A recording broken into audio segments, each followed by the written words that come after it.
Hello, how are you? Today I brought a delicious recipe for your afternoon snack or your breakfast. For those of you who like to eat meals with fewer carbohydrates, you're going to love this option. If you're on a low-carb diet, if you want to control your blood sugar, this recipe is egg-free, so if you're allergic, it's also a great choice. And it doesn't have wheat flour, it's gluten-free. You're gonna love it because the texture is amazing and the flavor is wonderful. Stay until the end, you won't want to miss it. If you love easy, quick, and healthy recipes, you're going to love this channel. Take the opportunity to subscribe, turn on the notification bell to get updates, and also follow me on my other channel. There are new videos every day. Remember that down here in the description, I'll leave the ingredients with their quantities and the nutritional information. So let's mix the dry ingredients here in my bowl. The first ingredient I'm going to add is almond flour. Many people complain that almond flour is the most expensive, and it really is.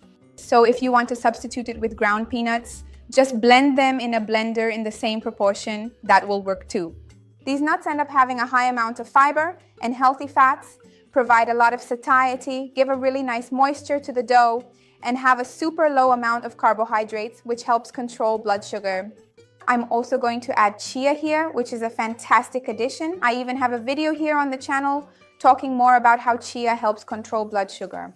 It has a lot of fiber, it contains an anti-inflammatory fat that also helps lower the glycemic index, provides a lot of satiety, and aids in intestinal function, so it's really wonderful. Let's just add a little salt here.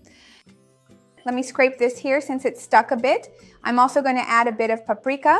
This one is sweet paprika, but it doesn't contain any sugar. Sweet paprika is a natural paprika, so to speak. It comes from bell peppers. But if you want to use spicy paprika or even smoked paprika, it also works well in this recipe. I'm also going to add a bit of oregano here. I'm going to add my grated parmesan cheese here. It needs to be a drier cheese.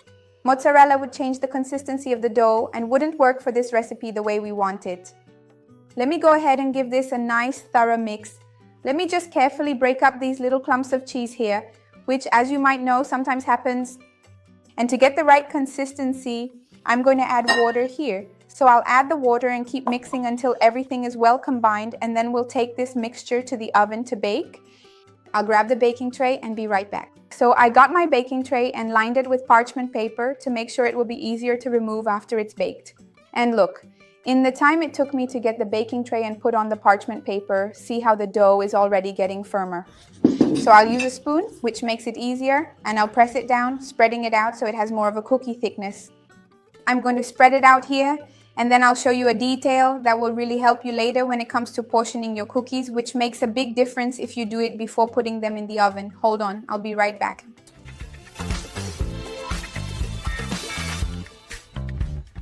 Look, I'm done here. I've spread it out and you can see the thickness. It's not too thin or too thick. It's more on the thin side, but of course not transparent.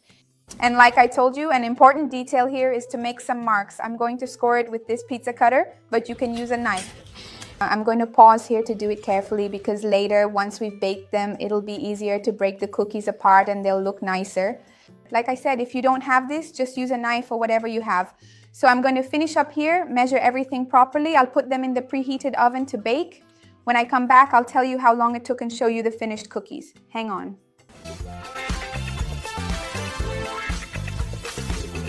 Look, I just wish you could smell this because it smells amazing. They spent 15 minutes in the oven, then I waited 5 minutes and started separating the cookies to get everything ready. Check this out, make this recipe, and you're going to love it. Super crunchy. It's going to be a huge hit in your home. Remember, you can eat them plain or you can add some spread, pâté, healthy mayonnaise. I have a playlist of them. I'll leave it down below in the description for you. Tell me how you're going to eat them. My mouth is already watering. Remember to like the video because that really helps me out, and share it with anyone who would enjoy it, who needs it. Let's spread this chain of good together. That's what I want with this channel. I grabbed a whole one so you can see how crunchy it is.